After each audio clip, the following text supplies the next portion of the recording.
सीमा हैदर हे सगळ्यांच्याच परिचयातील नाव. पहलगाममध्ये झालेल्या हल्ल्यानंतर सरकारकडून पाकिस्तानी नागरिकांचा व्हिसा रद्द केला गेला आणि त्यांना तात्काळ देश सोडण्याचे आदेश देण्यात आले. तेव्हा सीमा हैदरचं काय होणार? तिला पण परत पाकिस्तानला जावे लागेल का, असा प्रश्न सगळ्यांनाच पडलाय. देशातील पाकिस्तानींना मायदेशी परत जाण्याचे आदेश सरकारकडून देण्यात आलेले असून आतापर्यंत शेकडो पाकिस्तानी लोकांना भारतातून हकलण्यात आलंय.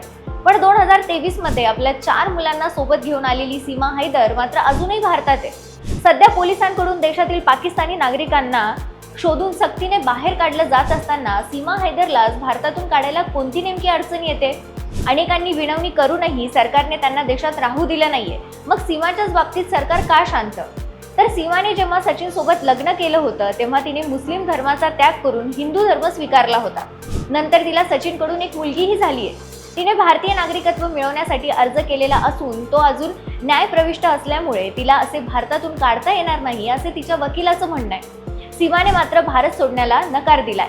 तिचं म्हणणं आहे की ती आता पूर्णपणे भारतीय झाली आहे आणि तिचा सगळा संसार भारतातच असून पाकिस्तान सोबत कोणताही संबंध नाही.